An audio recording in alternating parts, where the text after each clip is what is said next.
La Alianza acusó doble estándar de parte del gobierno sobre la implementación de la ley antiterrorista luego que el Ejecutivo decidiera invocar la legislación en el caso del bombazo ocurrido en el metro de Santiago el pasado domingo, pero no en el conflicto de la Araucanía. Vamos a conversar respecto a este tema. Para eso nos encontramos con Gonzalo Youssef, exdirector de la Agencia Nacional de Inteligencia. Abogado, gracias por estar con nosotros. Bienvenido. Gracias. Buenas noches. Buenas noches. Abogado, o más bien, ¿coincide usted en el análisis que hace la Alianza respecto al actuar del Ministro del Interior y del Gobierno en general? ¿Hay una falta de coherencia al aplicar la ley antiterrorista en un caso y no en otro? Bueno, yo creo que lo primero que hay que tener claro, porque se ha confundido un poco con centrándose tanto en esta discusión, es que no es el Ministerio del Interior ni el Poder Ejecutivo de manera más amplia el que determina qué ley se aplica a un caso particular. Los hechos que ocurren en el mundo tienen que ser encuadrados en una conducta y juzgados con ciertas reglas, conforme reglas que están dadas para el procedimiento penal. Entonces, se pone mucho énfasis en qué hace el gobierno. Creo yo que lo que hace el gobierno no, es una cuestión política. Si el gobierno consideró en su momento que no era pertinente que estarse querellando por un delito por algún medio, bueno, es el gobierno el que tiene que dar explicaciones. ¿Pero no debería ser un análisis judicial y no político? Yo tengo mi opinión. Mi opinión es que las dos cosas son terroristas. Ajá. Yo creo también que... ¿Por qué son terroristas? Porque es muy difícil, o por lo menos el inicio de las investigaciones se debe entender como actos amplios de violencia política y deben ser investigados con ciertas herramientas que permitan investigar grupos conspirativos. La ley antiterrorista, y esto en relación con la Araucanía donde no se aplica, no es importante, o no es tan importante por el tipo penal en que uno va a aplicar, que es, digamos, tiene una pena alta. Porque en el caso de la Araucanía, el incendio con resultado de muerte tiene una pena de las más altas de nuestra legislación, sino tan alta como la de la conducta terrorista. Entonces, lo importante de la aplicación o no de una ley, por parte del Ministerio Público, que es el órgano jurisdiccional, y lo que hace o no, como te digo, el Ministerio del Interior es una cuestión política que será evaluado políticamente. Pero es el Ministerio Público el que requiere ciertos instrumentos para investigar. Y esos instrumentos que requiere cuando se investiga quien pone una bomba, cosa que yo, en mi opinión, siempre debería ser una conducta terrorista. Pero también porque es muy difícil zanjar una línea sobre qué bomba es terrorista o no. Es casi absurdo, digamos. Pero esa es la tarea precisamente de los fiscales que están a cargo de la investigación. No de los fiscales, digamos. Los que califican en definitiva eso son los jueces que ven hasta dónde se extiende la ley. Los fiscales deben demostrarlo, a eso me refiero. Claro, pero los fiscales, digamos, a ver, pensemos los casos que están ultra demostrados, cuando Pistronero se quema él mismo. Ahí no hay una discusión jurídica respecto de los hechos están ahí. Entonces, esos hechos, que a todos les constan, digamos, y usamos ese caso extremo porque ahí es evidente que la actividad del Ministerio Público es intrascendente, en el sentido que es un hecho evidente. Bueno, en ese caso particular fue el tribunal el que estimó que no era conducta terrorista. Sí.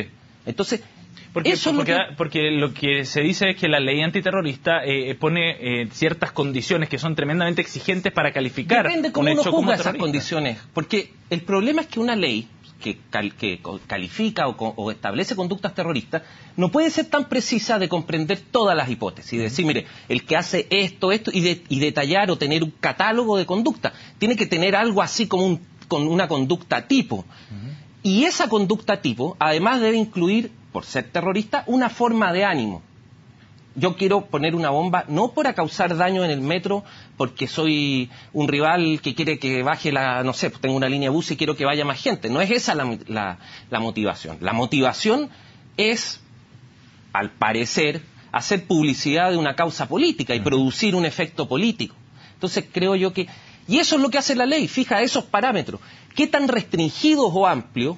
Es algo que le corresponde al juez en el caso concreto, con las evidencias. Y siempre, bueno, es muy fácil decir, mira, no me entregaron las pruebas, o no estaban las pruebas, o a veces a veces a lo mejor no hay pruebas porque el caso es difícil. Porque, no sé, pues fue a alguien en la mitad de la noche en un lugar despoblado y pone una bomba. Bueno, esa es una investigación complicada, no va a haber una evidencia directa. Y ahí, digamos, nuestros tribunales tienden a preferir las demostraciones directas.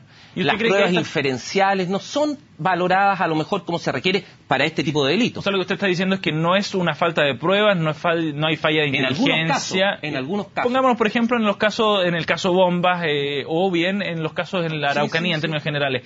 Los fiscales dicen que finalmente no tienen las pruebas o que no hay suficiente trabajo de inteligencia para recabar precisamente aquellas pruebas, y que ahí está el problema para la aplicación finalmente y la demostración de un acto terrorista, ¿o no? Qué bueno que me hace esta pregunta, porque permite clarificar una cosa.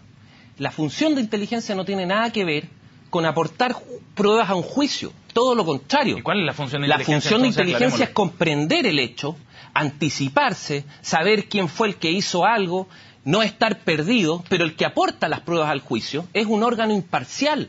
Porque el juez no puede confiar en que un órgano que depende del Poder Ejecutivo... Mira, si ya habían... Pero usted en la comisión investigadora del 2012, usted dijo que había llegado a la convicción de que eran culpables aquellos que fueron absueltos por el caso Bombas. ¿Cómo usted puede llegar a aquella convicción si es que finalmente la labor de la organización que usted dirigía, de la entidad que dirigía, era solo el análisis y no la recabación de pruebas? Pues justamente por eso, porque el análisis permitía comprender que, dadas las circunstancias, no había otra gente que colocara bombas, cosa que sí hay en otras partes del mundo, no sé, grupos o religiosos. Yo me pierdo entonces en cómo ese análisis y esa convicción a la que usted llega no puede ser trasladada hacia los fiscales y luego hacia los jueces. Es que los fiscales tienen esa misma convicción, pero quien hace la investigación por ley no es una cosa que yo quiera ni que yo haya establecido, sino que las investigaciones tienen que ser dirigidas por el Ministerio Público en forma exclusiva, porque es un órgano que tiene autonomía constitucional, que lo que hace se supone que es imparcial respecto del gobierno, y luego es evaluado por un tribunal.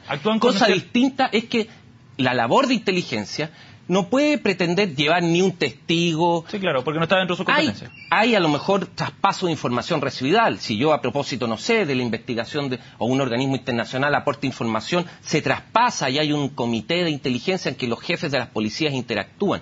Pero la función primordial de investigación, de captura de los culpables y de aportar pruebas es del Ministerio Público y de las policías. Abogado, ¿usted cree que los jueces actúan también con un criterio político al momento de determinar si es que determinada conducta es terrorista o no? ¿Hay algún sesgo de ese tipo?